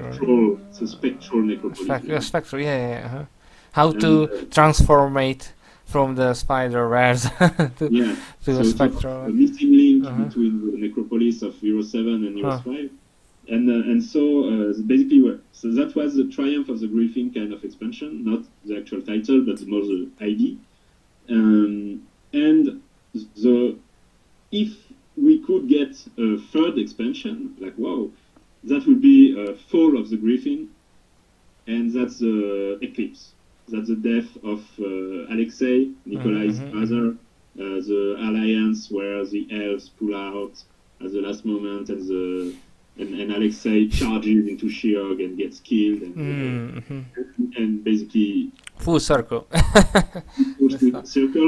hopefully reveal a bit about Egwell backstory and how Relax became Egwell, and the idea behind that was to say, if we can do all that at the end of Heroes 7 and in its expansions, we have told the all past. Yes. We are looping the loop with Heroes 5, and so Heroes 8 we can move into the future. Oh, I see. So that would have been the plan. That would have been great. That didn't happen, obviously. But so Inferno would have, if Inferno would have come back, it would only have come back in the last expansion. And there are some units in it, but sadly they also almost look like as the same as the Hero 6, but not the best thing about this. But they are far more weaker, I think, in some ways than it was in Hero 6. I think Juggernaut mainly. It was far weaker than in Hero 6. I don't know why. But if it would there be an Inferno faction, I think it was far more created. But sadly you haven't enough time, enough money and budget, so but it was really great to see. It would be really great to see the whole way, the full circle until the beginning of Heroes 5. So it's almost end at the start of Heroes 5. Exactly. So exactly. Really, the third expansion would have ended with Nikolai becoming emperor and being basically having to marry Isabel to bring balance to the empire, because after the eclipse and Alexei's death, everything is in chaos and so on. So that was the idea, and we have one thing in the expansion 2 and expansion 3, I really wanted to have Godric as I a see. sort of 30-something guy fighting Sandro, and Uh-huh. then as a 40-something guy, newly father, having other priorities in life, and trying to protect his emperor, but he fails. That would have been great drama. But yeah, too bad. Yes. Maybe we will get it in a DLC later, as the unfinished Heroes 4 campaigns. Who knows? Now with the announcement or the talk about just closing the Ashan chapter of Might and Magic and starting something new, I Yes. think it's unlikely, but Both. too bad. They could manage both. It would be the best way, but in one campaign they could do a story like that. Maybe in one campaign they finish the old work, and in the halfway of the campaign they beginning to present a new one. It would be a great achievement, but we will see. So you don't want to move to a rebooted world yet, yeah? And I think that it's part of the when so sometimes people ask me why after Ubisoft Partners was closed and I moved to editorial, why I did not try to still do Might and Magic games. And actually, I did try. As I've made a couple of attempts to at least pitch some studios to take over the brand, but I know Erwan did as well on his end. I see. But you put so much ideas and projections and stuff you want to do, and suddenly it stops, and the project it stops.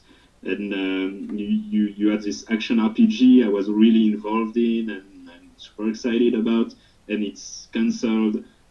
And I didn't have energy for Might and Magic anymore. I had to let it go, basically. I see. And I was happy, to rediscover Might and Magic in a way, just as a player. Right now I'm replaying World of Zine. Oh, I see. And you can play it on Windows 10? Yeah, thanks to the good old games. Oh, yes. And I really enjoy it, and there's no stakes for me. I can just enjoy it.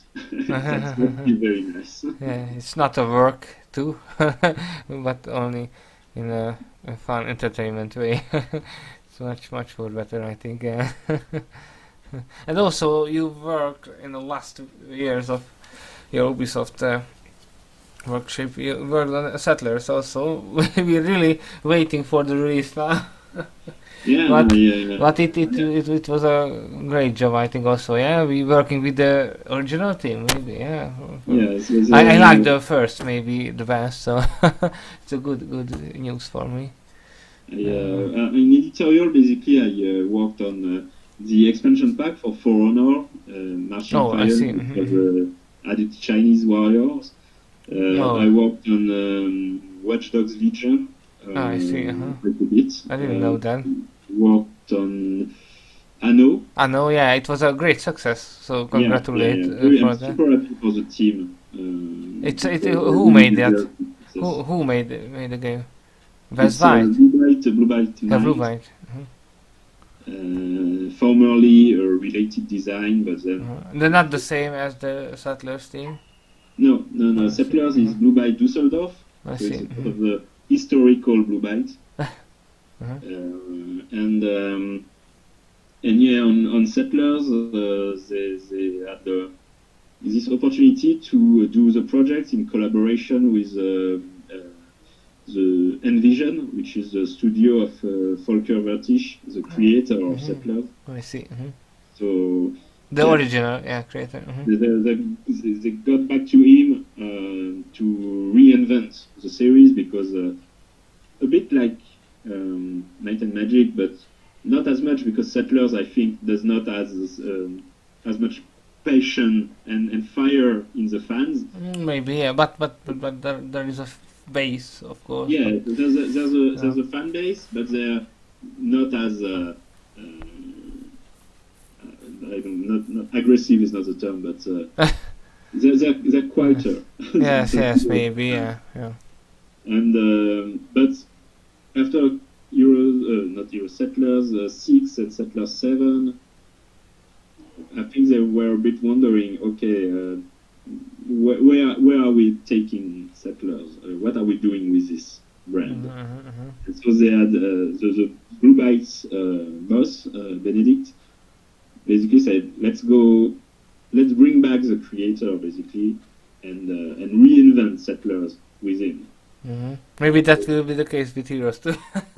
Maybe, I don't know. Yes. But so it's a big project for Blue Byte because Settlers is really their. I mean, it was not their first game, but own child, almost like, their own child. I mean, there was Battle Isle, but Battle Isle don't belong to them anymore. So they're like, okay, we have to do it right.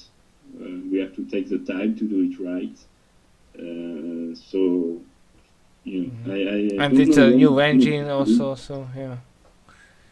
I'd rather see them take their time and do a great game, and a true foundation for Settlers to. It looks great, so I hope it will be. Yeah, you worked as a level designer again, or no? Lead level? No, I was editorial. So basically, I was what we call a creative partner. I see. So I was working with the story writer Paul, with the art director and so on, to help them find the right art direction, find the right story, find the right characters. Polish, So really, the same kind of work editor does with a writer for a novel, for instance. Yeah. When I don't know, George Martin writes a new Game of Thrones book. in 20 years. We read the book and say, you should change this doesn't work. This is character, I don't understand his motivations, blah, blah, blah. Maybe that's the cause it's so delaying. That's the kind of work I was doing, but for a video game. Oh, I see.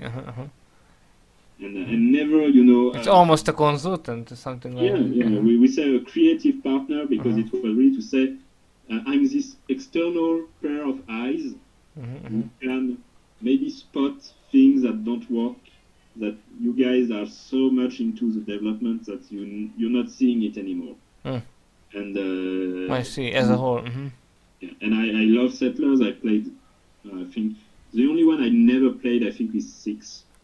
Strange, I loved 6 and 1 the most, maybe. The first and the second, the second. 5, 7, a lot.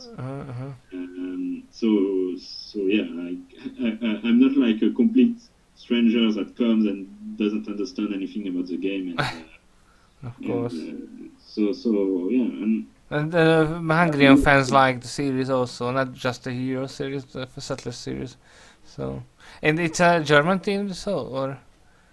Yeah, Blue Byte, it's mostly a German. I thought that's French earlier, but there are some French guys in the team because since Blue Byte is part of the Ubisoft family, I see. There are some French guys that go work there and so on.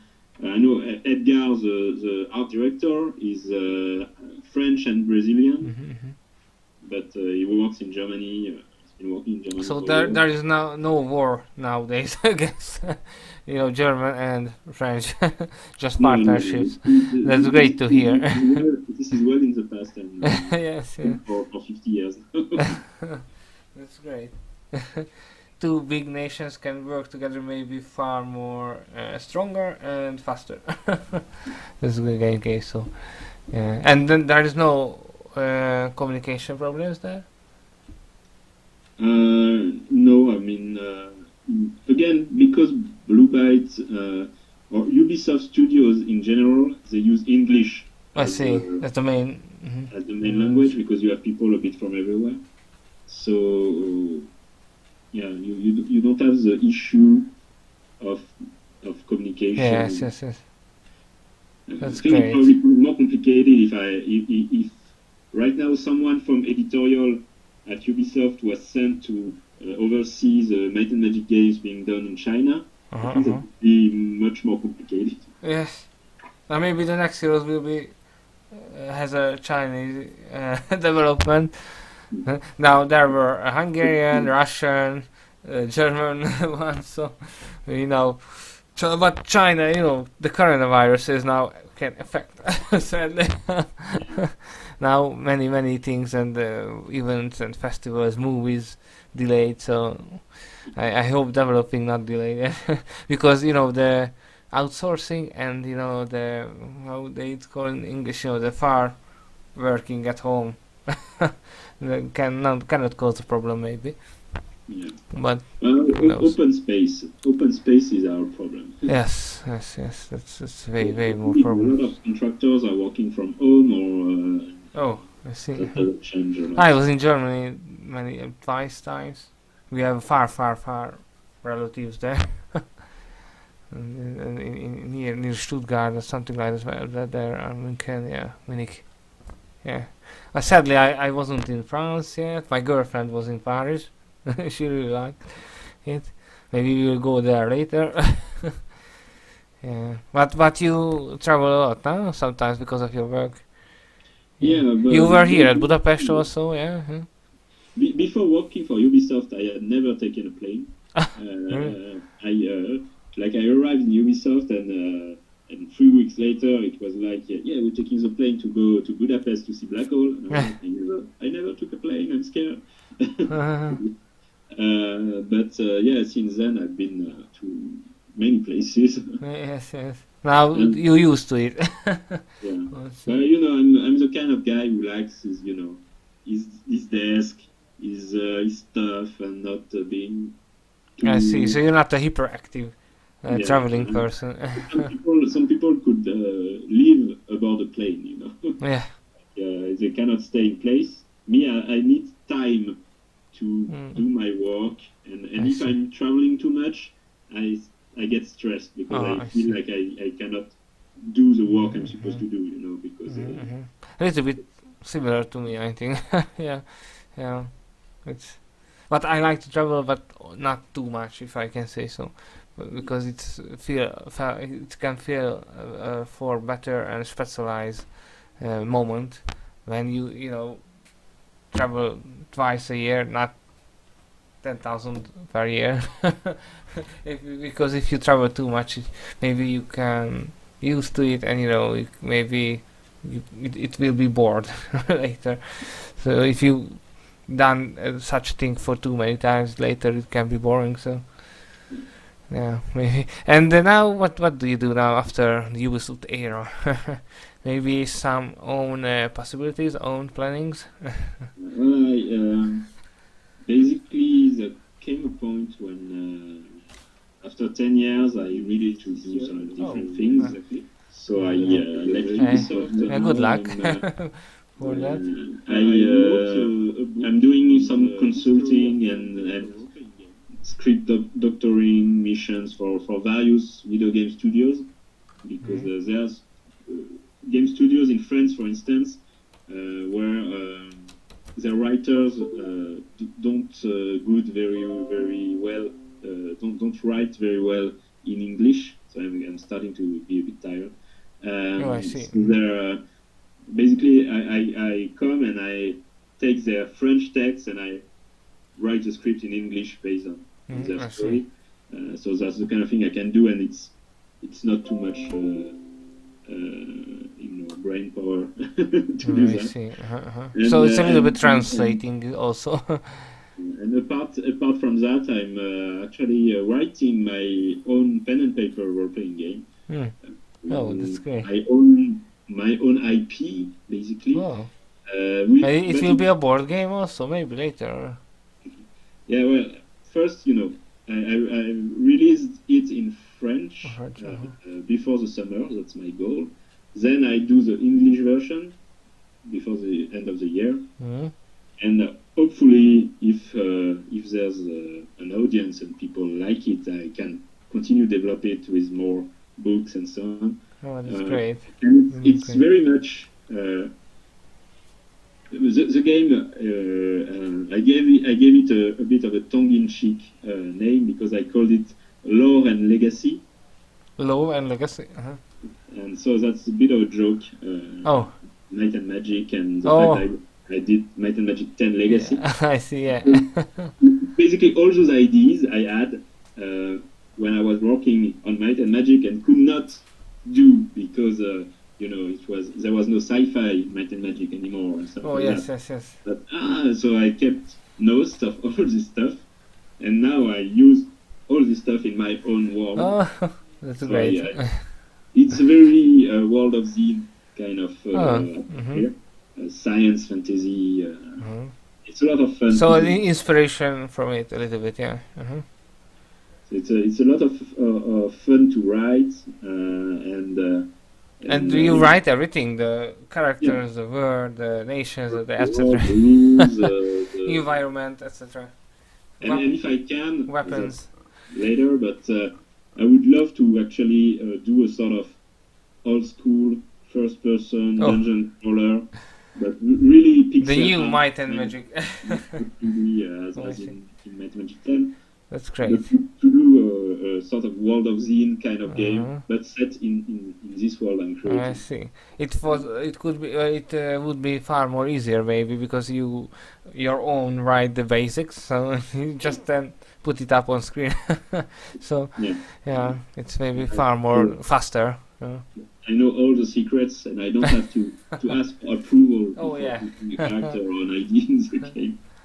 Or if you would be George Martin nowadays, maybe you never finish, but I don't wish it for you. I respect George Martin, and I completely see how hard it is to write, basically. Of course. To especially when you have, his world is super rich and complex, and there are many characters, and probably he got a bit lost at some point himself. Maybe many characters in the game, in the book. Sorry. And of course, the series it was a hard point for him, as he said, because it's managed to change some things, and so maybe. The series was a little bit bad for him in that way for the writing, and the more success the series has, the more people are waiting for it, and maybe more critical in time. I'm super pissed when I see people on the internet writing like George should finish the book before he dies. Yes. Like, why are you saying that? Let the guy walk. If he reads the comments, he will. What do you think he will feel? So people are weird. Sometimes, yes. The other famous fantasy author, the. Andrzej Sapkowski was here at Budapest also 2 or 3 years ago, and he said he don't quite like to work, so and like to write, in peace and in calm locations or environment, and sometimes with a really long, hard and big fan base. Sometimes you can't write in peaceful, so it's stressful, more stressful maybe than earlier times when 100 people began to read your books. So maybe the stress could be again a bad thing. Because nowadays, the internet, there are many own critics, and they can, squash your books to pieces. So maybe the Heroes games can get sometimes these kind of critics as well. So this is what is why hard to make really great games. Also, of course, the budget, the time, the teams, etc. can be cause very problems maybe, or the engine. But one thing that struck me at some point, and if you were okay, I think it's a nice conclusion to this interview. Yes. Making a video game, and especially a strategy game, is very much playing a strategy game. That is, Oh, I see. you have to make sacrifices and choices and compromise, and your super plan when everything was going to be fine, something happens and suddenly you have to change your strategy and you have to adapt, and you're always trying to make it work. And the game that's released in the end, it's a victory because you managed to release it. But it's often not at all the one you were thinking when you started 3 or 4 years before. Maybe the 100% could be just 80 at the end, yeah? What you want because of this circumstances. And you were forced to adapt to so many things that are out of your control.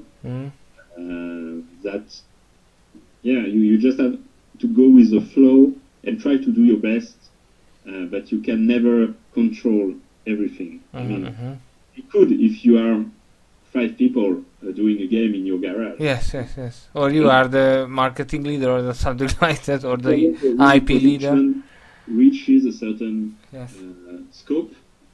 You have to accept that not everything will be as you dreamed it, because it's not only your game; it's a game of the whole team. And I know I've been in interviews, about Hero 6, when I was forced. It's a strong word, but I would say this feature is really great. Actually, it's a feature I did not like at all personally, but it was a feature the team wanted in the game. So, what was it, maybe? the team, and you cannot say there's this feature, I don't like it, but that could be bad for the team, for the game, for the project. So you have to accept that it's not only your ideas, it's everyone's ideas, and you're trying to make the best game together. And I think that's really that was the toughest thing to learn to do when I joined Ubisoft, because when I was doing maps and mods on my own PC at home and so on, I was basically doing whatever I wanted. And when you join a team, you have to accept that everyone wants something. Everyone sees the game in a certain way, and to feel motivated, they need to feel that their ideas are not rejected, and they can contribute a little something to the game. And so you have to accept to let that door open. And so the games that at the end, it's this collective thing that not perfect sometimes, that's some ideas turn out not to work, and maybe you had a better idea actually, and if they had followed you, it would have been a better game, but maybe your idea was actually worse. I mean, in your head you always think that your idea is better. But you have to accept this. You have to accept that it is a collective creation, and everyone, it does not belong to only one person. And you add to this the fan base, and the fan base also projects what they want in the game, and you try to guess the best you can what they want, and sometimes you interpret things the wrong way. You think that the fan base wants something, and in the end, that's not what they wanted at all. And sometimes even themselves were mistaken about what they wanted.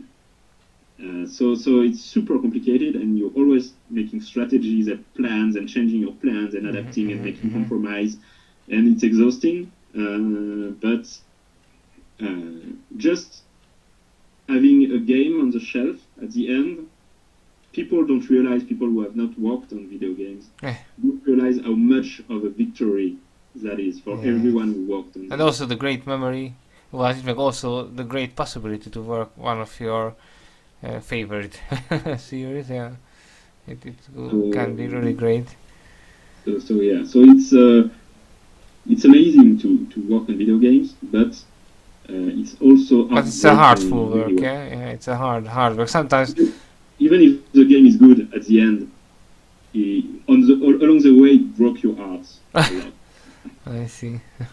But I hope in the near future you have your own projects will be far more, maybe more superior, more better, more not stressful. So I hope that way.